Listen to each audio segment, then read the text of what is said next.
Bueno, vamos empezando. Yo creo que ya son las 7.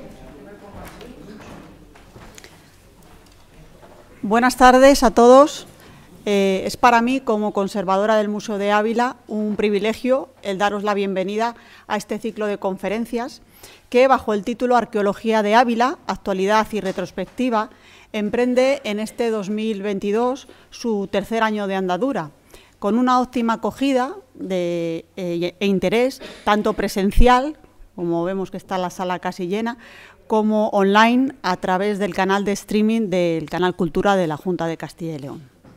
Como sabéis, el Museo Provincial es la institución que garantiza la conservación de los bienes que custodia, pero que además debe difundir con rigor científico las investigaciones e intervenciones que en torno al patrimonio se llevan a cabo.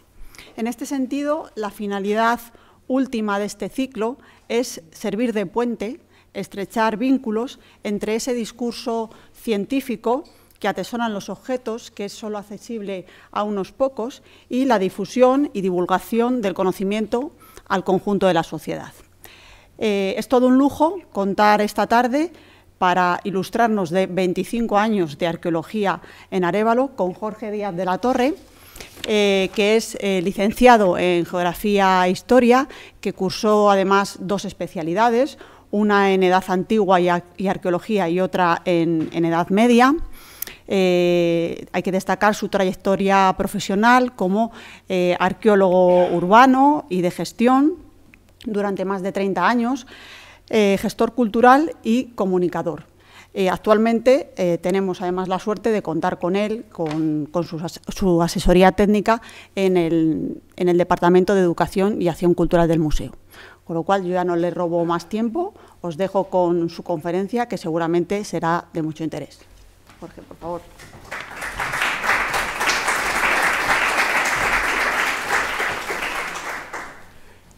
Para salir bien me tengo que sentar, así que yo soy de estar ahí subiendo y bajando, pero me tengo que sentar para salir luego bien en cámara y todo esto para el streaming. Así que bueno, lo vamos a ir viendo así. Igual... Vale. Bueno, pues muchas gracias por asistir, por supuesto. También muchas gracias al museo por confiarme una de las 3 charlas, de las 3 ponencias que va a haber en este ciclo de arqueología. Y bueno, yo, igual que realizó una Blas Cabrera, que bueno, pues él a nivel de arqueología de Ávila Capital, pues tiene una trayectoria, como todos sabéis, muy extensa. Pues yo hubo una época en la que, bueno, pues excavé mucho en Arévalo. Entonces, digamos que tengo buen conocimiento de lo que ha ido pasando, porque muchas de las cosas que vais a ver, pues participé o dirigí la excavación o similar. ¿Por qué lo he acotado a 25 años? Pues porque es lo que yo he trabajado, más o menos, o sea, así de claro.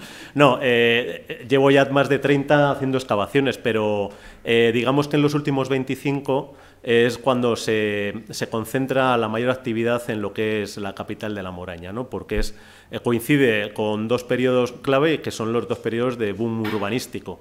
Es cuando más se construyó allí, igual que pasó en Ávila, y es cuando más se ha excavado. La arqueología se mueve a golpe de urbanismo y prácticamente no se hacen excavaciones sistemáticas, científicas, etcétera, etcétera. Lo que se hace es cuando hay urgencia, porque hay que excavar en un sitio, porque se va a construir. Entonces, la arqueología urbana, digamos, se mueve así, y el 90% de las excavaciones que se hacen en toda la provincia de Ávila se deben a eso, a algún tipo de movimiento urbanístico, excepto algunas salvedades que realmente son las excavaciones más de libro, las más atrayentes, porque son las que se hacen con un criterio para, bueno, pues para intentar averiguar qué ha pasado, etcétera, etcétera.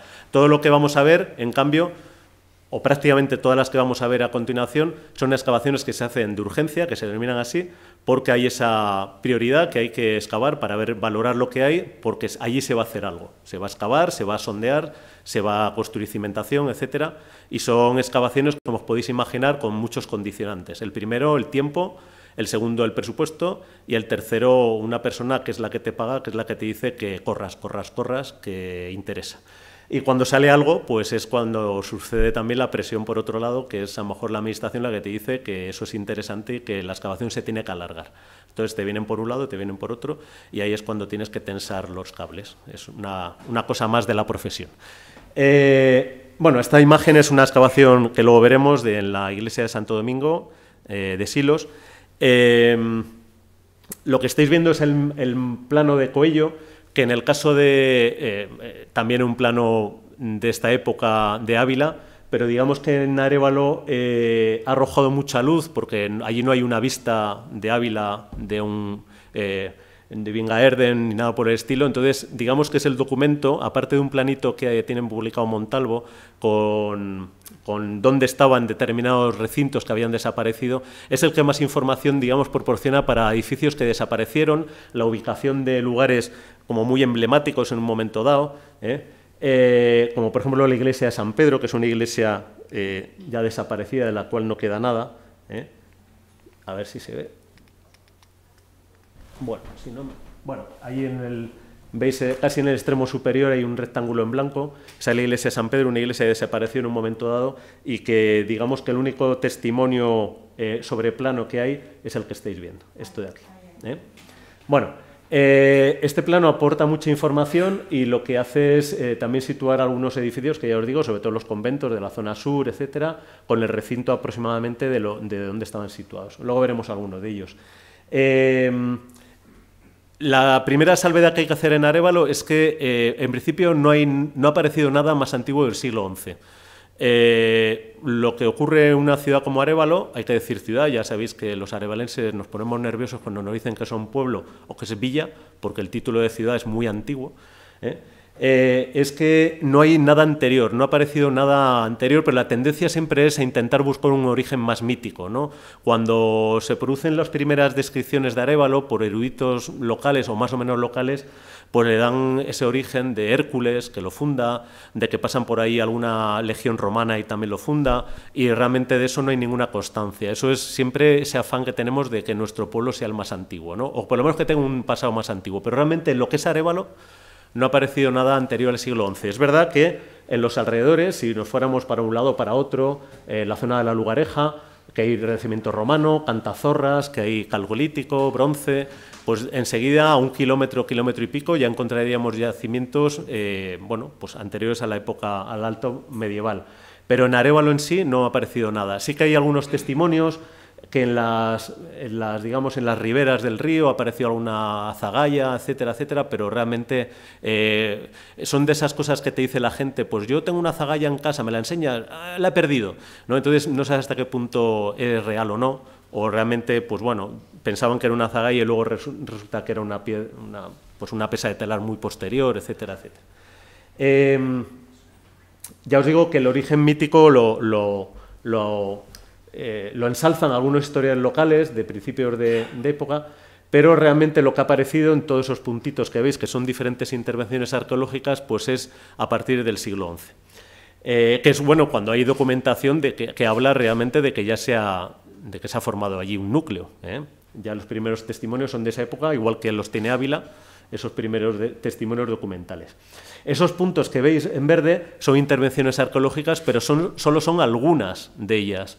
Ahí pongo que aproximadamente se puedan haber hecho unas 50, pero si contásemos seguimientos, prospecciones en todo el término municipal, plan urbanístico, etcétera, pues nos alargaríamos bastante más. Nos iríamos, no al centenar, pero sí que esos 50 se engordarían bastante. Pero estas, digamos, son las que supusieron apertura de sondeos o excavaciones extensivas, son quizás las más potentes de todas, ¿no? Las que veis ahí.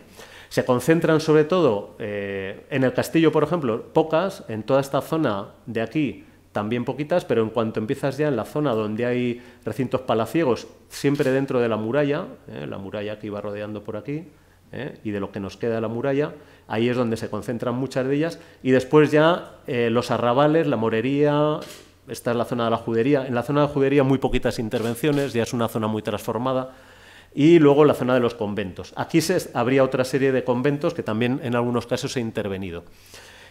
Todo esto está condicionado con que siempre se ha orientado las intervenciones aquí porque ha sido donde se ha exigido, desde Comisión Territorial de Cultura, etcétera, expedientes que entran allí, pues las intervenciones se concentran ahí cuando hay algún tipo de vaciado, ¿no? Cuando las obras van a suponer un vaciado, pues ahí se excava. Y en cambio en esta zona pues ya han sido más fluctuantes y a partir de esta línea ya muy poquitas. Y prácticamente las que se han hecho aquí, en esta zona de los conventos, han sido porque o bien el promotor quería hacer una intervención arqueológica, esto es como un lujo en arqueología, alguien que quiere excavar su solar, eso no lo escuchas casi nunca, o eran terrenos municipales y el ayuntamiento sí que lo quiso hacer, ¿eh?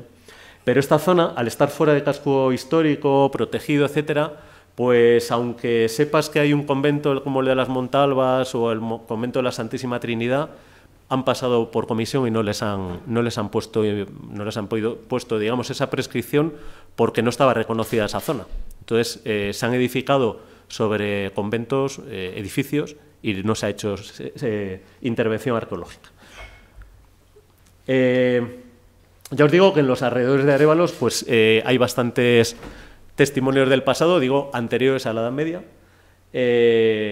Digamos lo más antiguo, bueno, esto ya es de la comarca, ya estamos hablando de Bercial, porque realmente que se hayan hecho excavaciones, aunque se sepa que hay yacimientos, pero que se hayan hecho excavaciones como tales, ya te tienes que alejar más por la comarca de la Moraña. Esta es de Bercial de Zapardiel, un yacimiento ya muy conocido, yo creo por todo, están publicados, etcétera. Pero si ya por hallazgos casuales, ya no por excavación, pues los de Cantazorra son los más cercanos a Arévalo. Estos son recipientes encontrados por Ricardo Guerra en esa zona, que hay un circuito de motocross y justo al lado pues está el yacimiento, que es un yacimiento muy interesante, que ha estudiado Delibes, etcétera, y que bueno, ha proporcionado muchos materiales, pero siempre en superficie, no se ha excavado en él sistemáticamente, ¿vale? Estos concretamente los encontró Ricardo Guerra en una zarza, porque hay escorrentías en el yacimiento y se lava el terreno y aparecen recipientes y fijaos, incluso enteritos o casi enteros. Bueno, esto siempre lo de la zarza parece lo de la Virgen cuando se aparece, pero es verdad que a veces sí que se dan este tipo de circunstancias, que aparecen materiales en sitios insospechados.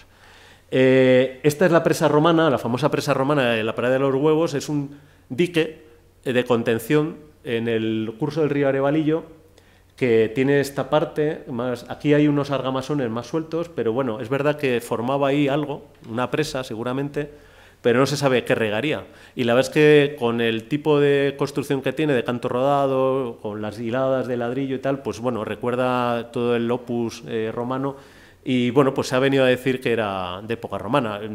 Tampoco es que esté asociado a ningún yacimiento propiamente que esté cerca, pero a lo mejor suministraría agua, y sí que es verdad que en las inmediaciones hay villas romanas, algunas sí que hay en las proximidades.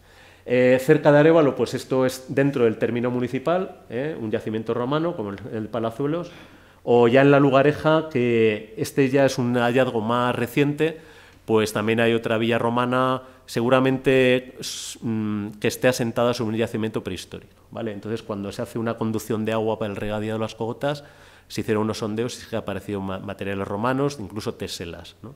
Entonces, bueno, pues hay algunos materiales depositados en el Museo de Arévalo. Esto que veis es la zona, bueno, de ese posible pasado prehistórico de Arévalo, que algunos han querido ver, pero que no hay demostración. Claro, siempre se ha pensado que si hubiese algo más antiguo de época medieval, se concentraría en el sitio mejor, más estratégico, más fácilmente defendible, ¿no? El castillo de Arévalo está en la famosa junta, que forman el río Arevalillo con el río Adaja. El río Arevalillo, justamente detrás de donde está hoy día el castillo, desemboca en el río Adaja, y luego el río Adaja continúa para el norte para desembocar en el Duero, y está rodeado, claro, este emplazamiento de dos barranquetes pues muy majos, con lo cual si defendías esta zona, pues efectivamente tenías un sitio muy bueno para defender, para asentarte.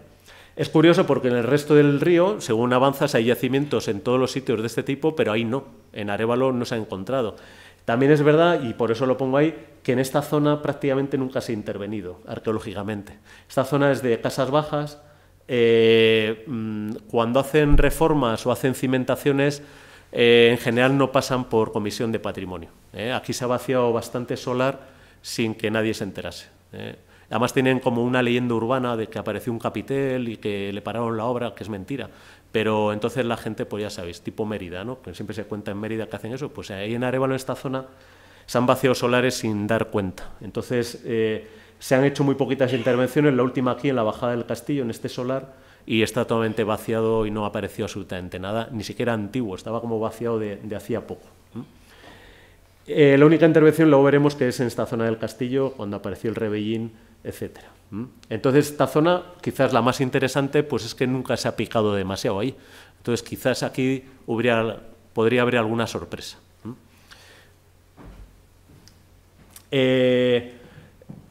Con el inicio de las excavaciones, realmente las excavaciones en Arévalo, que se pueden calificar como hallazgos arqueológicos, es como en Ávila, ¿no? Que aparecían cosas, pero no eran en excavaciones. Se hacía una obra y aparecía algo, y en ese momento no había un seguimiento de las obras, con lo cual la buena voluntad de quien lo encontraba y lo traía al museo o algo por el estilo, ¿no?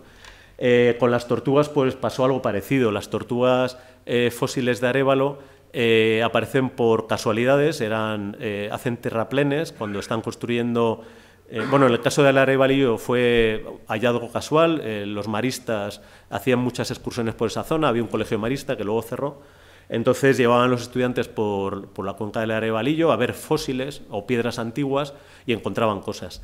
Entonces, en algunos desmontes pues llegaron a encontrar fósiles contundentes, estamos hablando de tortugas pues que miden su 1,5 metros de longitud, y encuentran en los años 30 varias de ellas, y después posteriormente apareció otra, y luego ya en la cuenca del río Adaja, también realmente cerca, aparecen más, aparte de otros fósiles que de esos no se dicen que aparecieron, pero nunca se entregaron, entonces no sabemos muy bien qué fue, ¿no? Ahí encontráis un poco la reseña, ¿no? Cuando las encontraron en los años 30, bueno, en el 33, que se encuentran y producen gran entusiasmo entre los estudiantes, etcétera, etcétera. Claro, imaginaos cómo hacían esas excavaciones, pues con chavales y tal, pues las iban sacando, ponían una escayola por encima y lo intentaban sacar, recuperar lo que podían, pero claro, de aquella manera, ¿no? El caso es que las tres primeras, pues, bueno, las tres más grandes están, dos de ellas en la sala de tortugas de la Facultad de Biología de Salamanca. Otra está en Cataluña, no sé si está en Sabadell o en Mataró, uno de los dos sitios, que los maristas se la llevan para allá. Y luego el resto de las cosas que fueron apareciendo se les perdió mucho la pista, porque cuando cerró el colegio se llevaron cosas. A mí me consta, porque me lo dice la gente, que han salido más fósiles. En los cortados se ven más fósiles, y es una pena porque prácticamente en la provincia de Ávila pues riqueza de fósiles no tenemos, todo lo que es granito es una zona donde no van a aparecer. Y en la zona norte, que es la sedimentaria, pues sí que debe haber, pero aparecen a cotas muy bajas y es en vaciados muy potentes. Entonces, pues bueno, prácticamente, bueno, no hay un seguimiento arqueológico, eso es lo primero, porque no está contemplado. Y lo segundo, que cuando aparecen, pues la gente los coge y se los lleva, como me consta que ha pasado alguna vez, ¿no? A mí una vez me enseñaron unas que luego sí que acabaron aquí en Ávila y eran de gacela, los huesos, y eran de antílopes y tal, y se les perdió la pista. Y luego había un palista de Arévalo que encontraba mucho porque era el que hacía las excavaciones a potencia alta, o sea, bastante abajo, pero él falleció y su mujer se desambaró, vamos, lo tiró todo lo que tenía en casa, entonces pues ahí se quedaron, ¿eh?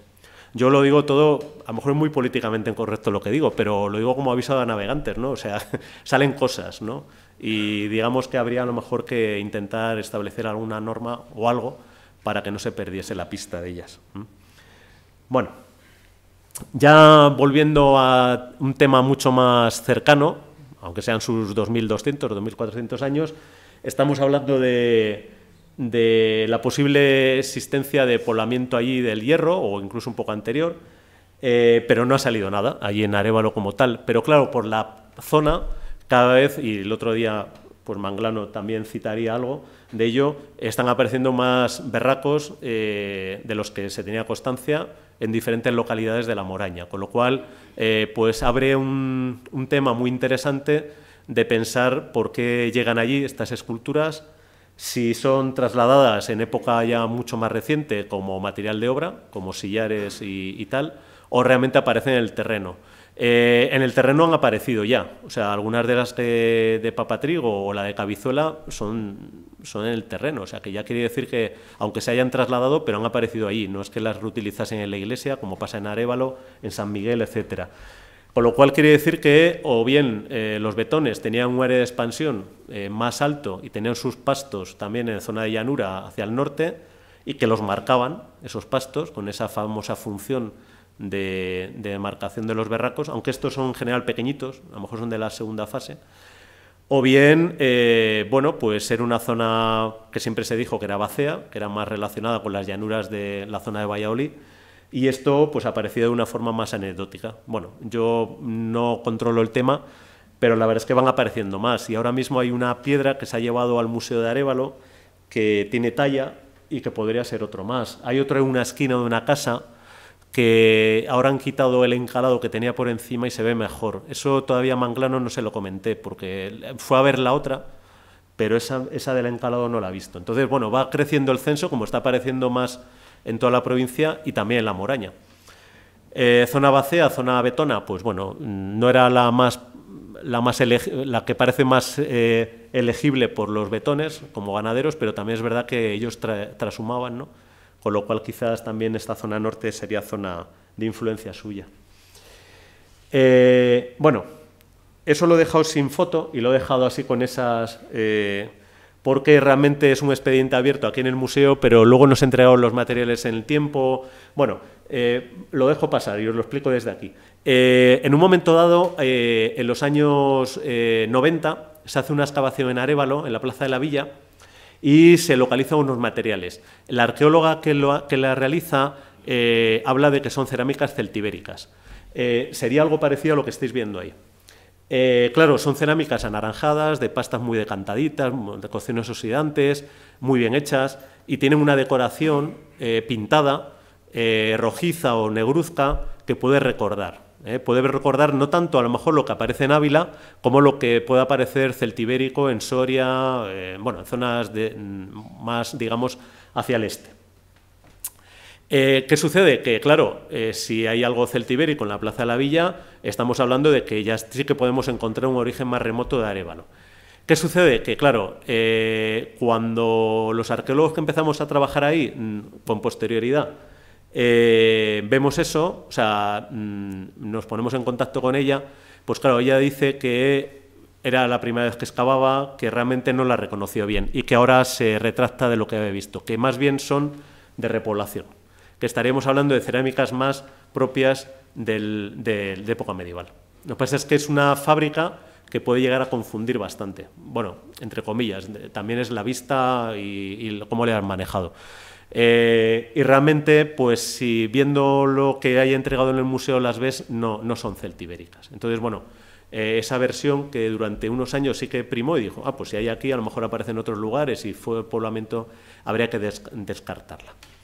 Entonces, lo más antiguo estaríamos hablando de este tipo de cerámicas que veis aquí, que aparecen también en la zona de la Plaza de la Villa, que sí que estarían hablando del primer poblamiento de Arévalo, pero que sería de esa plena Edad Media. O sea, estaríamos hablando siglo XI, XII, etcétera, como las que aparecieron aquí. Esto actualmente, este solar, es donde está el centro de interpretación del Mudéjar, de allí de Arévalo.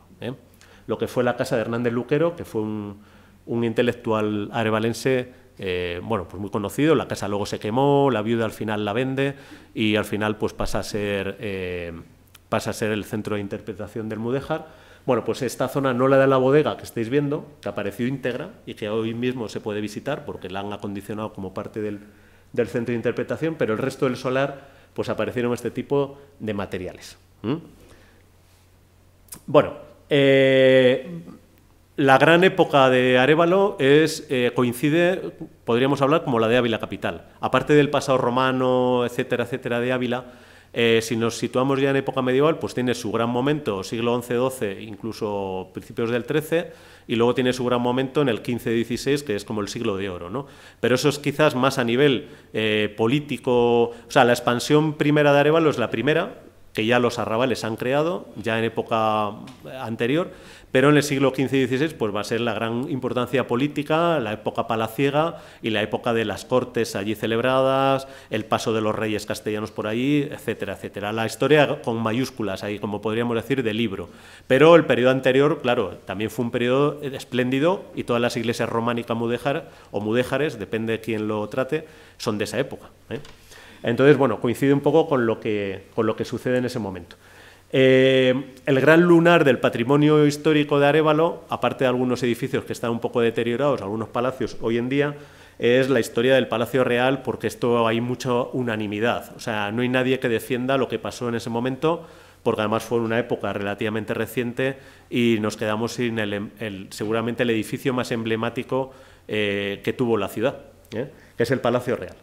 El Palacio Real, pues cuando vas a Madrigal ves algo muy parecido, en forma y en construcción, mucho en su historia, porque pasan reyes muy parecidos por ahí, desde Juan II hasta bueno, por supuesto Isabel la Católica, su hermano Alfonso, etcétera, y la estructura mismo del edificio, porque además el Palacio Real de Arévalo luego fue convento, la mayor parte de su historia fue convento, con lo cual tenía muchas similitudes, ¿no?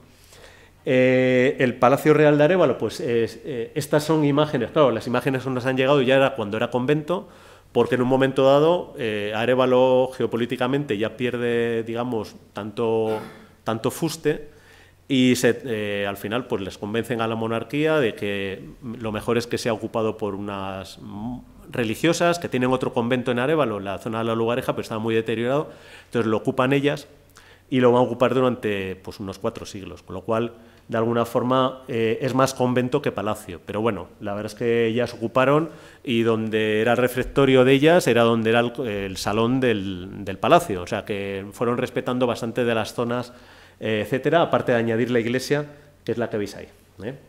Bueno, el edificio era un palacio real castellano, que cuando venían los embajadores ingleses y franceses se llevaban las manos a la cabeza, decían, pero ¿cómo pueden vivir esta gente? Son reyes y viven en un convento, como con esa sobriedad. Claro, vas a Madrigal, ves esas habitaciones y dices, vaya, con los reyes, ¿no? Tampoco se las gastaban muy allá.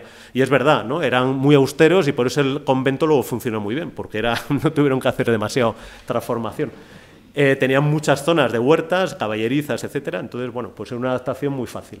El convento, Palacio Convento, pues ya os digo, una historia increíble, pues en el 78 es cuando se lleva a cabo el derribo, las monjas se trasladan a un nuevo convento al otro lado de la autovía, que han construido de nueva construcción, y lo vende a un particular y, bueno, se produce lo que estáis viendo, un derribo muy acelerado. Y cuando ya patrimonio, fijaos, pues las competencias, por supuesto, no existían. Cuando quiere intervenir en patrimonio, pues ya era tarde y se había demolido todo. Una sucesión de trailers con dirección a Holanda, con todos los artesonados, los muebles y todo lo que os podéis imaginar, ¿no? Bueno, cuando ya interviene patrimonio, lo que sucede es que se paraliza las posibles obras allí, aunque iba a ser un solar. En un principio no había un plan arquitectónico inmediato, pero se van a parar las obras. Entonces va a durar mucho tiempo ese parón hasta que finalmente se empiezan a hacer, bueno, una promotora quiera construir allí. Entonces se van a hacer excavaciones, que van a ser las excavaciones más potentes que ha habido en Arévalo nunca, porque se excava todo el solar de un enorme convento con esa historia y se quiere excavar todo, para ver lo que era. Entonces aparece toda la estructura del Palacio Convento, con las transformaciones que hubo posteriormente cuando se acondiciona como convento. Entonces, bueno, pues es una pléyade de muros, de entramado, el patio porticado, etcétera, aparece mucho, ¿no? Se estudia, se analiza y, bueno, pues se urbanizó. Entonces, hoy en día, pues es una manzana ocupada por un edificio y, pues aquí en el Museo de Ávila hay unos depósitos importantes porque apareció, pues mucho, ¿no? Mucho material de todo tipo, cerámico sobre todo, etcétera. Más que nada del momento de como convento, ¿eh? Entonces los ajuares, pues bueno, son más, digamos, el ajuar cerámico pues es un poquito más sobrio de lo que quizás pudo aparecer si hubiera sido solo con palacio. Pozos, galerías porticadas, bueno, soterrado todo, porque la verdad es que el derribo fue muy a ras, entonces con una simple limpieza salía toda la planta de todo, etcétera, etcétera. Bueno, pues salían vestigios de todo, ¿eh? Entonces, bueno, es la excavación Así ya os digo, lo hago muy acelerado porque si no, no me va a dar tiempo, ¿vale? Que hay bastante. He calculado 1 minuto por diapositivo y tengo 60 y tiene que durar 50 minutos. O sea que ya voy mal, digamos. Esta excavación fue importante y significativa porque el castillo, cuando se remodela en los años 70, cuando el Ministerio de Agricultura lo compra al Ayuntamiento de Arévalo por 1 peseta, pues claro, es porque es simbólico. A los turistas le llaman, ¡ah, lo pilló tirado! No, es que era simbólico, o sea, realmente se lo querían quitar del ayuntamiento. No sabía qué hacer con el castillo, que estaba cada vez más deteriorado. Entonces el Ministerio de Agricultura aparece y ellos lo salvan de alguna forma, ¿no? Entonces fue una compra interesada por ambas partes y era simbólica, ¿no? Entonces, cuando el castillo ya está muy deteriorado, pues realmente se hace una rehabilitación muy integral que hace que cuando entres en el castillo de Arévalo, pues realmente te lleves una sensación que no parece un castillo, parece un corral de comedias con la balustrada en madera. Fue digamos, una restauración muy integral, ¿no? Entonces, realmente allí nunca se hizo ninguna intervención arqueológica, porque se hizo en los años 70, etcétera, y no se hacían. Entonces, del subsuelo del castillo mismo, nada. Y de lo que sí que se tiene más constancia es de todo lo que veis que había por delante. Aquí ya estaba muy deteriorado, pero veis que había un torreón, una murallita, un torreón cuadrangular. Bueno, luego estos son corrales que se fueron añadiendo después, pero veis que quedaban parte de la muralla que rodeaba por aquí, por el barranco del río Arevalillo. Y entonces aparece lo que veis. Realmente se quería hacer una impermeabilización porque entraba mucha humedad en el castillo y se hace una zanja en la zona que debía ser el foso, pero es que en el foso había otra cosa, que ya Parcerisa lo dibuja, o sea que iba a aparecer, estaba claro que iba a aparecer. Entonces aparece todo este torreoncito que veis aquí, con una escalera de caracol y una murallita que va en esta dirección y que continúa por aquí, pero aquí ya estaba muy deteriorada. Y aparecen con estas troneras, etcétera, y aparece el rebellín, que es un elemento pues muy interesante porque hay muy pocos en España realmente. Sí que es verdad que en fortalezas a lo mejor de Pamplona lo hay, pero claro, es ya posterior, muy posterior. Esto estamos hablando de que todo esto se está fortificando siglo XVI porque el castillo de Arévalo era un fortín medieval. Estaba preparado por una lucha vamos a hablar, de ballestas y lanzas, etcétera, etcétera, y como mucho catapultas, y está llegando la pólvora. Y el castillo de Arévalo o el castillo de Medina del Campo, pues no están preparados para tal. Si le metes un buen pepinazo en medio del lienzo, pues te lo cargas, ¿no? Entonces lo que se dedican es a colocar este tipo de defensas adelantadas para que las baterías se tengan que retirar cada vez más y si impactan las balas, los cañonazos, sea siempre en el rebellín. Este rebellín, pues tenéis que imaginarlo con unos 6 metros más de altura, no tan alto como el castillo, pero como una primera defensa adelantada. Se excava, se deja visto y es un elemento pues muy interesante. Además ves que incluso cuando restauran el castillo dejan las ventanas saeteras medievales y aquí te estás dando cuenta que ya lo que han añadido posteriormente eran ventanas para meter el fusil y tener ángulo de tiro, etcétera, etcétera. Entonces es una evolución muy interesante, ¿no? Este rebellín se deja visto con toda la buena intención, pero claro, el Ministerio de Agricultura, su competencia llega hasta ahí y en cambio esto no llega a tal. Hubiera venido fenomenal, porque el Ministerio de Agricultura, el castillo de Arévalo, lo tiene mimadísimo. Se cae una piedrecita y vamos, lo restauran al momento, está muy cuidado. Y en cambio, claro, esta zona ya no tiene la competencia y se está deteriorando mucho. Si vais por ahí vais a ver que la piedra rajuela, toda la que está construida de caliza, se está deteriorando mucho de estar ahí expuesto, ¿eh? Pero es un elemento como muy, muy interesante. Esta excavación de la calle Larga, bueno, pues esta zona tiene mucho interés porque, claro, era la morería. Cuando los musulmanes son expulsados, los que no se convierten son expulsados y los que se convierten quedan allí, pero normalmente no vivieron ahí, en esta zona, pues esta calle y la calle paralela empiezan a estar ocupadas por gente noble, vamos a decir así. Es un proceso que también pasa aquí en Ávila en algunos casos, y es que quedan solares o quedan edificios que no son tan allá y los nobles tienen necesidad de un buen solar para construir una casa solariega y en Arévalo va a suceder. Entonces en esta casa hay pues una sucesión de 4 casas que se conserven solariegas, pero existieron otras. Entonces en estas excavaciones te sale lo que hubo antes, esas casas más modestas que seguramente pertenecieron a musulmanes o bueno, o a gente, a lo mejor no musulmanes, pero gente de una clase más media, baja, y en cambio por encima pues te aparecen casonas que luego derribaron. Entonces son interesantes porque te salen varios niveles de ocupación, ¿no? Luego hablaré más de este solar, ¿vale? Esta es muy cercana a la anterior, entonces ya te salen todo este tipo de entramados, y una constante en Arévalo, silos, fosas. Todo está perforado con este tipo de agujeros muy bien hechos, o sea, ellos se ve que clavaban algo con un cordelito hacia un círculo y luego lo clavaban para abajo. Por eso son unos diámetros casi perfectos. Casi veis que algunos hay irregulares por cuando los hemos excavado, que hemos metido la pata y hemos metido el paletín más de la cuenta.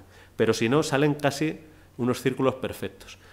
Estos agujeros, pues en general en Arévalo son depósitos de basura, o sea, son ceniceros. Ellos vivían en la zona, veis que tenía el pozo ahí, pues vivían en la zona que daba a la calle y en la zona trasera tenían una serie de, bueno, tenían el pozo y luego tenían unas superficies en las que ellos perforaban y enterraban la basura.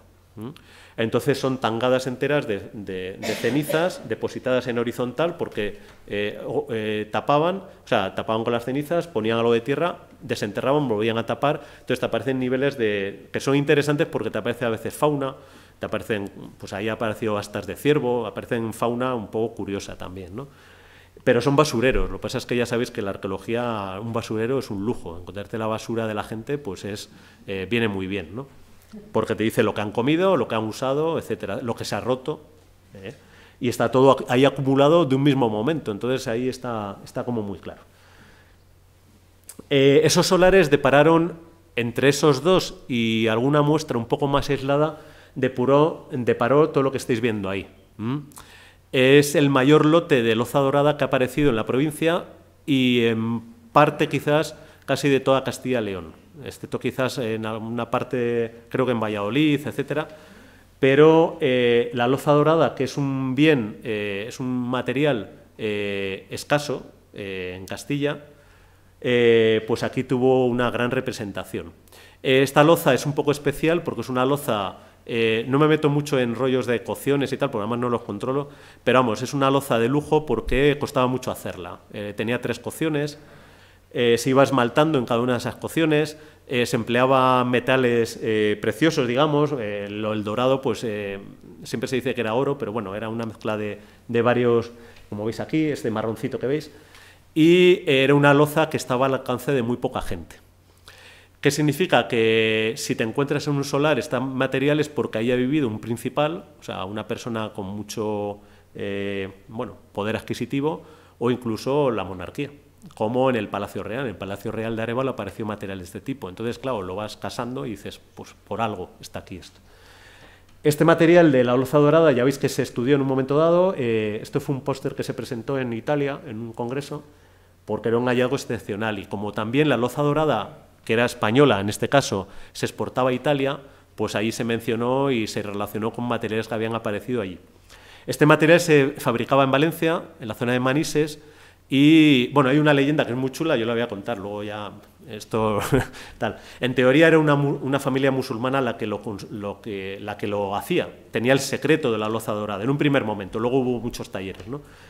Primero fue en Málaga, luego en esa zona valenciana. Entonces, parece que algún rey castellano dijo que querían que hubiera un alfar en Castilla y no tener que hacer ese trasvase de la loza viniendo desde allí, y pide a uno de los miembros de la familia que tenía el secreto de la loza dorada que venga a Castilla a formar un alfar aquí.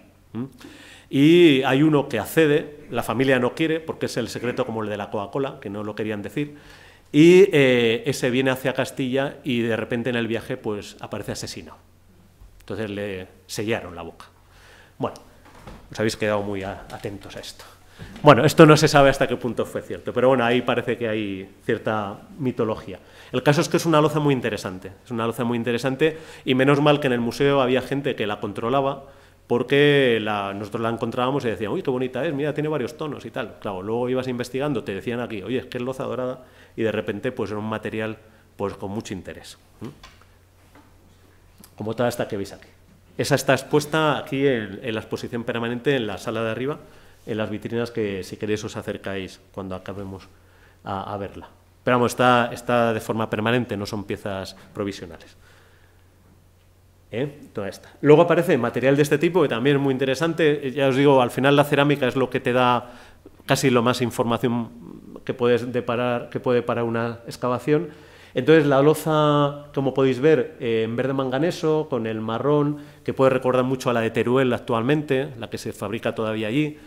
Pues esta loza que aparece en Arévalo no es casualidad, porque aparece en Ávila, aparece en Medina del Campo, aparece en Valladolid, entonces estaba muy extendida. En teoría, mudéjares quizás la fabricaban, pero no siempre, y es una cerámica muy característica. Y lo que sucede en Arévalo es que la loza de este tipo, la cerámica verde manganesa que aparece en Arévalo, es diferente a la que aparece aquí y a la que aparece en Medina. ¿Qué quiere decir?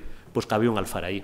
Hay un alfar de alguien que la hacía con su técnica diferente a la de otros sitios. A grosso modo se parece, pero si estás acostumbrado a manejarla y ves la de otros sitios, ves que es diferente. Entonces habría un alfar ahí, seguramente. O la importaban todos del mismo sitio, pero eso es más raro. Bueno, ahí veis un poco de ambas. Ahí incluso veis una granadita, como muy del Reino de Granada. Y bueno, esto es que también apareció en un solar de los que habéis visto. Entonces esto también es lo más guay que te puede aparecer, ¿no? No porque sean monedas, porque siempre la gente te dice a los arqueólogos, ¿te gustaría encontrar algo valioso, una moneda de oro y tal, no sé qué? Y dice, hombre, nadie le amargo un dulce, pero a lo mejor la loza dorada es mucho más interesante que un conjunto de monedas. Pero este tesorillo que apareció, como era la típica leyenda urbana y te pasa, pues mola, ¿no? Estás excavando el solar, te encuentras un muro que se había caído del último edificio que había existido allí, entonces estaba el derrumbe, quitas todo el derrumbe y entre el cascote te aparece un saquito ya hecho polvo de tela de saco, ¿no? Y dentro, pues un conjunto de todas estas monedas que veis. Entonces, claro, era lo que te dice siempre la gente. Seguro que si buscas en el hueco de un edificio antiguo, ahí metían las monedas como una caja fuerte. Y claro, si palmaba el que lo había metido, pues se iba con el secreto a la tumba y te lo podías encontrar, ¿no? Los herederos, si sabían que estaba ahí, se lo iba a llevar. Pero si te aparecían así, como apareció aquí, pues oye. Entonces sí que apareció todo esto, que también está expuesto en parte aquí en el museo, y es curioso porque es una colección. No es que fuera un tesoro de alguien que acumuló monedas, pertenece a varios reinados, o sea, a varias épocas, con lo cual quiere decir que hubo una persona que las acumuló. No como colección, tendrían valor ya de por sí por el material, la plata o los materiales, pero fue acumulando de varios momentos, quizás varias generaciones. El caso es que ahí lo dejaron y se olvidaron de él, o se cayó el edificio y nunca lo recuperaron. Entonces es un poco, ya os digo, algo chulo. Bueno, esto es lo que suele aparecer en Arévalo en cualquier excavación. La verdad es que está plagado. Es un sitio con mucho patrimonio arqueológico en el subsuelo y lo normal es que te aparezcan construcciones bajomedievales, etcétera, ¿no? Y siempre las fosas que tienen en su interior pues un poco de todo. Algunos son silos, algunos están revocados las paredes para que no entre humedad y metían cereal. Y eran silos muy improvisados. Tendrían una tapa de madera quizás y ahí acumulaban cereal. Pero siempre un poco temporalmente, porque aunque lo revocasen, la humedad seguramente afectaría. Este es un solar más de los que... o este de aquí. Bueno, esto es una excavación justo en uno de los pocos lienzos de la muralla que se conservan. Esta es Torreón del Muralla. Siempre la iglesia del Salvador se le ha dicho... Perdón, San Juan. Siempre se ha dicho que esta era parte del Torreón, que si es del momento de construcción de la muralla, que si es posterior. Bueno, el caso es que la sacristía tú puedes pasar como por un pasaje que es la muralla, o sea, es una singularidad. Vas por la sacristía, es muy curioso. Bueno, pues al pie de la muralla se hacen unos sondeos y aparecen cosas pues más contemporáneas, pero igual de interesantes, ¿no? Esta es la toma de tierra que tuvo el pararrayos de este cable que veis aquí, pues luego moría en tierra y era la toma de tierra del pararrayos. Todo chamuscado porque había caído algún rayo y muy curioso. Esto se deshizo prácticamente al sacarlo, se metió en una caja y está ahí, sin más, está conservado, vamos, en todo caso. Pero antes, en esta misma cata, pues fijaos, aparecieron 3 niveles de enterramiento. Claro, es muy curioso porque está al lado de una iglesia, con lo cual tiene cementerio, tiene necrópolis, pero a los muertos les habían enterrado en el foso de la muralla. Seguramente no necesitaban tanto foso, entonces, bueno, primaba enterrar a la gente, había mucha demanda de enterramientos y fueron enterrando hacia abajo. Bueno, una redundancia, ¿no? Según iban a enterrar, hacia arriba. Bueno, enterraban hacia abajo en 3 niveles. Entonces, abajo del todo, pues están con estas lajas, pero algunos más cuidaditos ya por encima con tumbas de ladrillo alineadas y el que tenía menos posibles, un agujero en el terreno y ya estaba. En lo que es la peña que llaman allí al sustrato geológico, pero varios niveles, en todo caso. Esto en una excavación, en esta misma excavación, pero un poquito más al final de esta calle, aparece este material muy curioso. No, este también apareció en esta zona, sí, luego hablaré del otro. Y es una cabecita de un buey, parece. Yo me dijiste tú que era un buey, María. Creo recordar, yo no veía un buey, yo veía un caballito o algo por el estilo. Pero bueno, sí que por la simbología cristiana era más lógico que fuera un buey, más que un caballo. Y quizás podía ser pues de una portada románica de esta misma iglesia, desaparecida la portada, incluso una zona de pórtico, porque parecía que había tenido algo por delante y apareció movido totalmente, pero caída la piedra y fijaos, pues está ahí la cabecita, esta está depositada en el Museo de Arévalo. En la prolongación de la calle pues aparece un registro del famoso acueducto de Arévalo. El acueducto de Arévalo era como el de aquí de Ávila, que la mayor parte de él habría que hablar de algo subterráneo, pero que quizás tuvo también parte aérea. Lo que pasa es que esa no se tiene constancia. En un momento dado también se trae el agua a Arévalo desde una zona bastante alejada y se construye una gran canalización, que luego tenía varias ramificaciones, muy parecido a lo que había aquí. Pero claro, allí se construye en piedra caleña, piedra rajuela, caliza y sobre todo en ladrillo.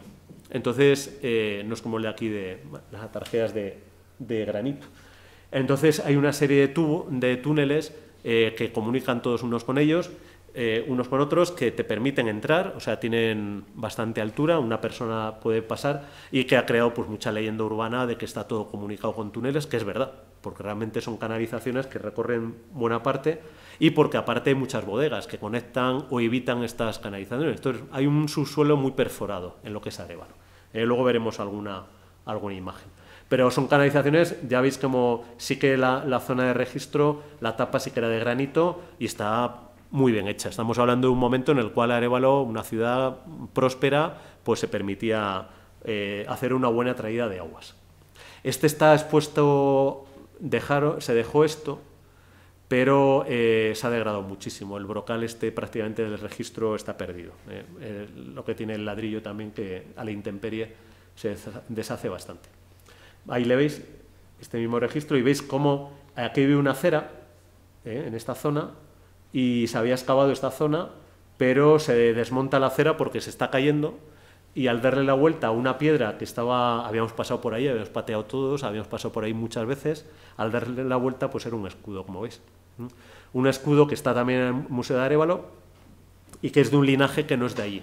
No se ha llegado a identificar del todo, hay 2 leones rampantes, un castillito, un puente que pasan las aguas por debajo, pero que no es de los famosos linajes, ni de los 5 linajes de Arévalo, ni de los más conocidos de ahí.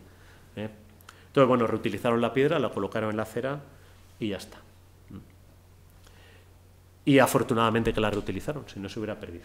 Esto es muralla de Arévalo, la zona donde estaba el arco de San José de la muralla, que era aquí. Entonces, todo esto que va haciendo este trazado es la muralla que se estaba desplomando. Y bueno, pues empieza a hacer un plan director de la muralla de Arévalo que consistió en hacer algunas excavaciones y luego reconstruir alguna de las partes de la muralla. Ese plan director no se ha ejecutado del todo y hay algunas partes que se reconstruyeron que han tenido un mal fin. Pero bueno, digamos que por lo menos algunos tramos sí que se han mantenido gracias a ello. Aquí se hicieron estas excavaciones, ahí ves que aparece una fosa, etcétera, y aparecen una serie de arbotantes que son interesantes porque servían para apuntalar la muralla. Veis que está muy vencida aquí, esto ya está restaurado, este sí que se ha conservado, estaba cayendo. Y estos son arbotantes que hacían para, digamos, ir sujetando y haciendo una serie de grapas, ¿no? Y estas son. Entonces, bueno, pues más o menos para conocer cómo era la fábrica, fue interesante esta excavación. En arqueología, lo habéis oído más veces, pero siempre sale algo, siempre hay un resultado. Tú abres un sondeo y no sale nada y parece que frustra mucho, pero también es información. Si no sale nada es que ahí no ha habido nada. Entonces, bueno, o lo han vaciado y por eso no hay nada. Entonces, esa información también es valiosa, porque a lo mejor en una zona que no sale nada, pues ya descartas excavar, o quiere decir que ahí nunca estuvo ocupado por algún motivo. Entonces, siempre algo de información vas a obtener, aunque no salga material y muros, etcétera, etcétera. Esto es lo mismo, es la muralla, zonas que ahora están reconstruidas parcialmente. Veis el relleno de todo la peña, que aparece en Arévalo, muy sedimentario, muy arenoso, que ha influido en que la muralla de Arévalo se haya conservado tan mal, porque realmente las filtraciones han afectado mucho. Bueno, excavaciones en la Plaza de la Villa, fosas sobre todo, muros de diferentes épocas, etcétera. Esto es una excavación hecha con varios sondeos por toda esta zona. Esto es una foto hecha desde este torreón, esto que veis aquí, el torreón de los Yurita, que desafortunadamente se derribó. Cuando a partir de esta excavación del 2006 se empieza a rehabilitar todo eso, se considera que este torreón de principios de siglo, que no era antiguo, que lo había construido Yurita, que era un personaje de Arévalo, etcétera, pues se decide tirar porque parecía que rompía un poco la estética medieval de la plaza, para mi entender, mal, no tenía sentido haberlo derribado, pero bueno, se eliminó. Lo que estáis viendo ahí es la otra intervención en la Plaza de la Villa, donde está, lo que os comentaba antes, donde está el centro de interpretación del mudéjar, una serie de catas, cerámicas talaveranas también aparecen, la dormidera. Esto es después del incendio. Del incendio se decide ya actuar en ella y es cuando se hace la excavación, que aparecen todas las bodegas y esas cerámicas más antiguas que os comentaba antes. Voy pasando lo más deprisa. Esto, pues por ejemplo, se quita el mortero, se cae el mortero cuando se está actuando aquí y aparece un arco en piedra, pues de los arcos más antiguos que tiene la ciudad, que no sean de iglesias románicas, mudéjares.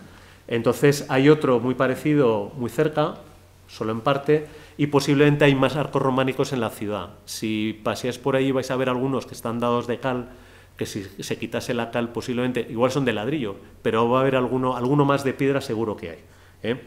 Entonces esto estuvo bien porque cuando estábamos excavando se cae la costra y realmente esta portada iba a ir fuera, porque se la veía que estaba encementada y el proyecto era quitarla. Pero al quitar esto y hicimos toda esta labor, pues al final se ha mantenido. Entonces puedes entrar por ella porque se ha conservado.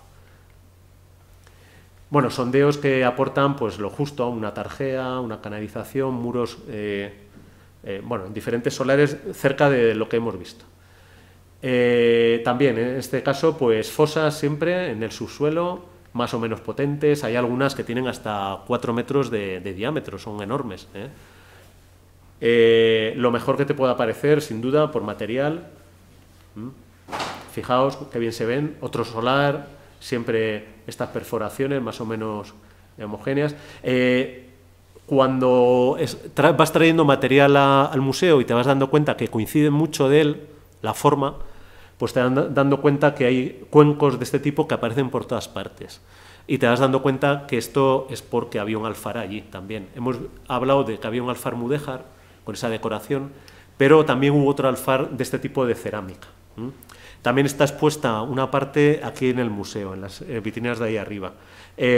Afortunadamente se hizo una excavación, no he puesto fotos de esa excavación aquí, que eran en papel, porque yo ya no las tengo en papel, se entregaron a la Junta y con el informe, y bueno, tenía que haber ido ahí, escanearlas y tal, y era pedir permiso y tal, y no me ha dado tiempo. Pero bueno, era un gran vacío en una zona que lo fue de la Morería, y apareció un arco de ladrillo y efectivamente todos los restos de un alfar, o sea, me refiero a todo el material desechado. Entonces hay aquí entregado una serie de cajas de ese material que ves que se parte así porque eran desechos. Pero en el resto de la ciudad aparecen este tipo de cuenquitos y es que son todos iguales. Entonces es desalfar, seguro. Desalfar de la calle Tercias. Bueno, seguimos, calle Perú, pues una excavación con sus fosas. En este caso, fijaos, pues un verdadero vertedero, pues bueno, al final salen niveles originales abajo sin tocar y aparecen materiales variopintos. En muchos pues aparecen bodegas, porque es verdad que todo el subsuelo de Arévalo en algún momento se horadó, sobre todo en la zona del Arevalillo, de la zona de la ribera, porque en un momento dado el vino de Arévalo se pone muy de moda y se empiezan a hacer muchas bodegas, se vende muy bien. El vino de Arévalo era un vino que podría parecerse quizás al verdejo, tenía un toque ácido, era un poco más sucio, bueno, en esa época era más sucio también el vino, no estaba tan decantado, y era un vino con bastantes grados, y los médicos empezaron a recetarlo para temas bronquiales. Entonces era mejor que el frenador, claro.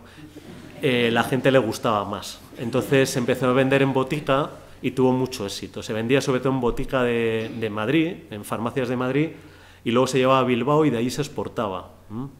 A Gran Bretaña, etcétera. También se debió poner allí, que les gusta de todo.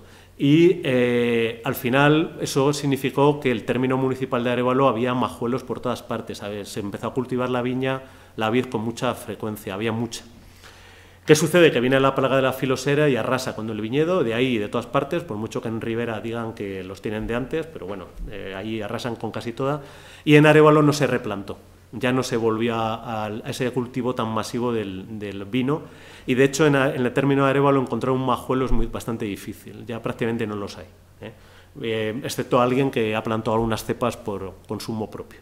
Daos cuenta que luego en Madrigal sí que, bueno, pues está en zona de Rueda, y en la zona de Segovia pegando a Arévalo también, pero en Arévalo no se ha vuelto. El caso es que de esa época aparecen muchísimas bodegas, hay muchas, y se están deteriorando mucho porque no ha sido como en otros lugares que se han transformado en merenderos, etcétera, se ha perdido un poco la tradición y se están cayendo muchas de ellas. En este caso apareció, después de hacer aquí una catita, cuando se hace el vaciado apareció esto y la mayor parte de la gente al final las está tapiando y enterrando y olvidándose de ellas. Una pena. Bueno, zona conventual, ya os digo, toda esta zona y algunas más que están aquí, de los conventos de Arévalo, algunos tuvieron poca trayectoria, dentro del recinto amurallado muy poquito, se construyen muy pocos, es como aquí en Ávila, realmente todos los conventos fueron en zonas extramuros porque necesitaban grandes extensiones y dentro de recinto amurallado no. Entonces se empiezan a formar ya teóricamente desde el siglo XIII existían varios de ellos, se van cogiendo cada vez algunos de ellos mucho empaque y puedes encontrar 8 conventos por esta zona fácilmente, de los cuales restos quedan de los franciscanos, de las Montalvas, de los trinitarios y en algunos muros puedes intuir alguno otro, de algunos edificios posteriores que dejaron muros, pero en general es una zona de expansión de Arévalo. Arévalo tiene casi 3 kilómetros de longitud porque como tenía el condicionante del río por aquí y el otro condicionante del río por aquí, se va extendiendo hacia el sur. Hacia aquí nunca se expandió. Bueno, hubo algún arrabal aquí, pero se perdió en la Edad Media, etcétera. Entonces, claro, se va creciendo hacia acá y esta zona, cuando se desamortizan algunos de los conventos, se abandonan, etcétera, etcétera, pues se empieza a construir en ellos y se van eliminando. Entonces, realmente, el único que se ha intervenido de una forma más potente fue el de San Francisco, un convento que compite con el Palacio Real a nivel de historia, porque fue un convento muy importante por muchos motivos. Por grandiosidad, digamos, pues fue un convento muy, muy grande y porque pasan personajes de primera talla por ahí a nivel político. Ahí es donde la niña Isabel pues adoctrina, su hermano Alfonso, y es donde van a enterrar a Alfonso, su hermano, el famoso Alfonso de la farsa de Ávila, etcétera, etcétera, y a las 2 Isabeles, a la de Barceló, a la de Portugal, etcétera. Aquí se hace la intervención arqueológica porque los propietarios quieren. Ellos este solar, digamos, que es enorme, van a hacer una promoción y saben lo que hay porque en toda la construcción actual te encuentras partes del convento. Está unido. Tú entras en esta casa por aquí y tiene abajo una bodega, unos arcos de ladrillo espléndidos que son del monasterio. Lo que pasa es que luego construyeron por encima y en muros de este tipo, en el desconchón ves la parte del convento de San Francisco. O sea, está reutilizado mucha parte de él y la cabecera de la iglesia también. Entonces está un poco... hay restos, como podéis ver ahí, que esto fue un almacén de construcción, pues estos arcos son del convento. Entonces, cuando se hace la excavación porque quieren, realmente, que fue un caso único, de hecho, yo me acuerdo que hubo que insistir para hacer la excavación, para que nos dieran el permiso, imaginaos, como diciendo, si ahí no tiene por qué hacerla, es que él la quiere hacer.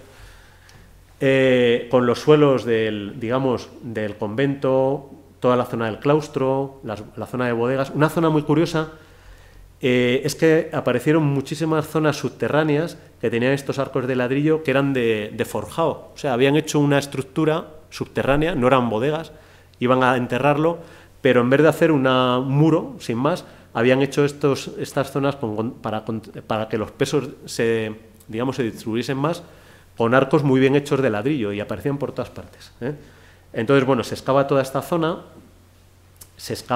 aparecen las canalizaciones del convento, elementos de la iglesia. La iglesia de este convento era pues de un tamaño descomunal, era una iglesia franciscana enorme, era grandísima. Era de las mismas dimensiones exactamente que la iglesia de franciscanos de Barcelona. La de Barcelona también ya no existe, pero ahí había unos planos y cuando lo excavamos medimos desde lo que parecía que era el frente de la iglesia hasta la cabecera, y era exactamente, sabéis que los conventos se construían muy en serie, o sea, las iglesias franciscanas son todas muy parecidas, las carmelitas también, pues en el caso de las franciscanas estas eran iguales. Este es un muro de separación entre la iglesia y la zona del claustro que se conserva. Lo que pasa es que luego, como este convento tuvo muchos usos, pues fue zona de caballerizas y tiene toda la zona donde daban el alimento a los caballos, que son todos estos nichos que aparecen por aquí, que abrieron luego en el muro. Luego fue cuartel durante la francesada, de los franceses, luego fue cuartel, pero ya del ejército español, fue cuartel de la Guardia Civil, entonces, bueno, tuvo muchos usos y bueno, se fue transformando y eliminando partes también. Eso es parte de una capilla de la observancia del lateral del convento de San Francisco, del cual quedan todavía los arcosolos esos que veis, todas las arcadas ciegas. Entonces, aquí lo que se hace, como realmente ellos querían saber lo que había, pero no había, si se hubiera excavado arqueológicamente hubiera sido una salvajada, hubiéramos estado ahí 8 meses seguramente. Entonces se hace un seguimiento con pala, simplemente eliminando tierra con pala mecánica, que no hay que llevarse las manos a la cabeza, es una herramienta como otra cualquiera si se utiliza bien, y en la arqueología se puede utilizar. Y aparece pues todo lo que es, sobre todo la iglesia, que es todo esto, la zona que estaba la espadaña. Esto es la calle actualmente, y aquí hay una casa modernista en ladrillo, que parte se cepilló la parte de la iglesia, cuando ya no existía. Entonces se excava toda la zona de capillas, esta capilla, un poquito el refectorio del convento, y en esta zona aparece, y destaco esto porque tiene su curiosidad, en esta zona, aquí, aparece este mausoleo. Esto es un rectángulo de ladrillo con unos arquitos, y en la zona central, tumba. Pero es una tumba que la habían reutilizado, y sacamos unos 10 cuerpos no, porque estaban muy desmembrados, había sido osario, habían reutilizado, habían vuelto a enterrar, etcétera, etcétera. ¿Qué sucede? Que tienen interés porque cuando la madre de Isabel la Católica y la abuela, las dos Isabeles, la Isabel de Portugal y la Isabel de Barceló, y Alfonso, su hermano, mueren en extrañas circunstancias en Cardeñosa, eso es lo que decían los libros de historia antes, bueno, se lo cargan, con la trucha en Cardeñosa, les entierran aquí, les entierran en San Francisco. Y luego trasladan los cuerpos a Miraflores, pero no hay constancia de que a Isabel de Barceló la trasladasen a Miraflores. De hecho, no se dice que la trasladasen. Entonces, posiblemente lo que hicieron fue de la zona de la iglesia donde les entierran, quizás provisionalmente, porque no fue tanto espacio de tiempo, los desentierran y los llevan a Miraflores. Pero de Barceló no se dice. Cuando excavamos esta zona y era una tumba diferente, justo pues en la zona del altar casi, que es donde se enterraban los principales, pues un poco lo que pensamos es que estábamos excavando seguramente a Isabel de Barceló en algún momento. Lo que pasa es que luego habían reutilizado la tumba y habían vaciado, habían vuelto a enterrar gente. Esto era un convento masculino. Si salía un esqueleto femenino ya lo teníamos. Bueno, a lo mejor era otra, pero podía ser ella, ¿no? Pero claro, esto se hizo, como podéis ver, así. Entonces, cuando te aparecen 150 esqueletos, aunque esos estaban localizados, pero estaban tan fragmentados, que lo que hicimos fue separarlos los que aparecieron ahí. Estos son los que aparecieron en la nave principal y en todas las capillas, porque había tumbas desde el siglo XIII. Pues al final se llevaron al osario del Ayuntamiento de Arévalo, en el cementerio municipal, y ahí están depositados. Claro, esto da mucha información, no sé si de hacer algún tipo de análisis a ver si salía alguna mujer y si podía llegar a pensarse que era ella, que está separado el cuerpo, o los cuerpos que aparecieron ahí, pero esto da información sobre pues, enfermedades de los monjes, etcétera, etcétera, que eran muy interesantes. Hicimos ahí un pequeño pues, apunte, por lo menos de los cráneos y de los huesos largos, y sí que era muy curioso, había mucha artrosis, o sea, mucha artritis y mucho elefantiosis, era muy curiosa, había huesos el doble de lo grueso de lo habitual, pero no da para más. Esto es un seguimiento y no puedes analizar esto, y en el museo ya huesos hay muchos, entonces se llevó al osario y ahí están depositados. Pero bueno, la singularidad, te aparecen cosas de estas, con trepanaciones o algo por el estilo, etcétera, etcétera, ¿no? Con tumbas excavadas en el propio terreno. Bueno, eso no era una trepanación porque se le cicatrizó un poco, o sea, parece como que se había hecho la herida y se le vio luego cerrando y no se había muerto de eso, se le estaba cerrando. Pero bueno, esta es una capilla, que había claro, la documentación te habla de las capillas, la de la observancia, que se mantiene luego en el tiempo, y luego había una de San Diego, y parece que esta panera, que luego fue panera, era la de San Diego. Entonces aparecían los arcos abajo. Estos arcos del antiguo convento se mantienen, la persona que ha restaurado esto los ha mantenido y los tiene allí vistos y se pueden ver. Además, es un local que está en alquiler, o sea que... estas lápidas hebreas fueron muy interesantes. Yo no sé, me estoy pasando, ¿verdad? Sí. Bueno, voy a pasar así más deprisa todo esto. Lápidas hebreas en Arévalo, muy singulares porque del pasado hebreo de la provincia hay contadas cosas, y al desmontar una fuente, un pilón de una fuente de allí de la localidad, en una zona que no parecía, porque no, bueno, sí que podía coincidir un poco en los límites de la judería, pero evidentemente las lápidas las habían utilizado como un pilón, o sea, les habían dado la vuelta, los habían colocado allí. Y luego, como esa fuente se eliminó, el pilón se había quedado abajo, es, digamos, el aljibe, y claro, al moverlas, pues aparecen inscripciones, como veis. Esto gracias a Luis Alberto, que estaba en ese momento en el ayuntamiento, ve esto, ya se habían llevado lápidas al vertedero municipal, y esas se perdieron, pero el ayuntamiento interviene, encarga una pala que mueva las tierras para se recupera algún fragmento, pero no todo lo que se había depositado, porque en ese impasse se había llevado nueva tierra y fue imposible. Y tuvieron buena voluntad y se recuperaron las que pudieron. Esta está en Arévalo, con esa caligrafía que veis ahí, y esta está aquí en el Museo de Ávila.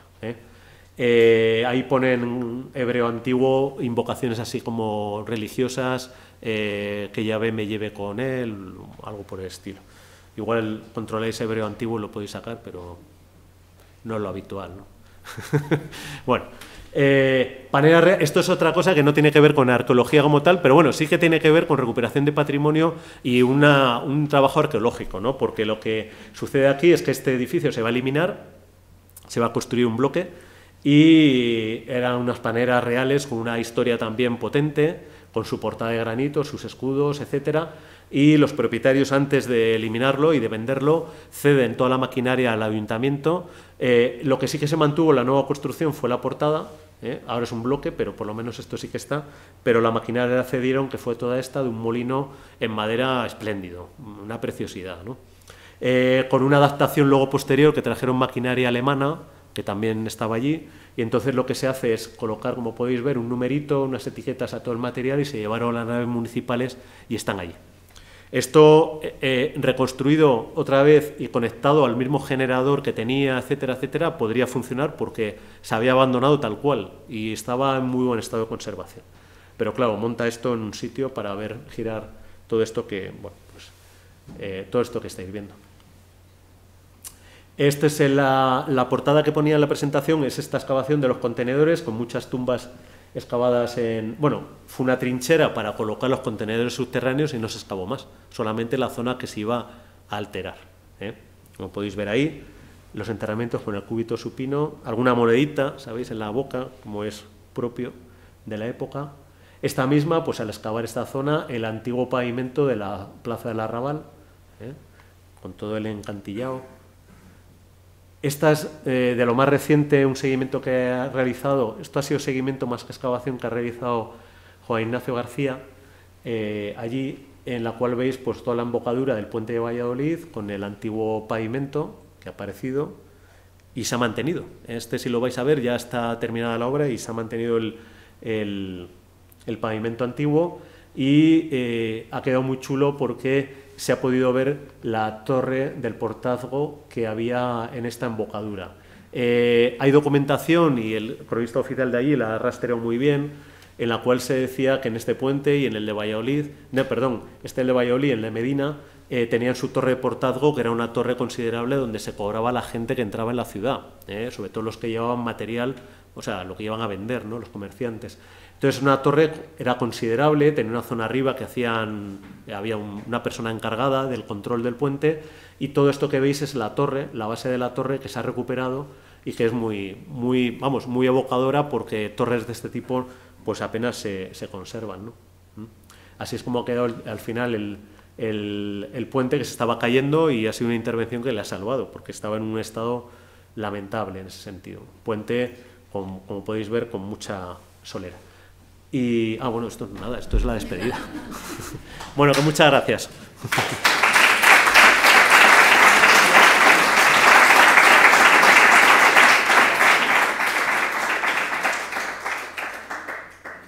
Hay mucho más, pero claro, no se puede, no da tiempo. Pero bueno, es una ciudad que da mucho de sí arqueológicamente. Si queréis preguntar alguna superduda.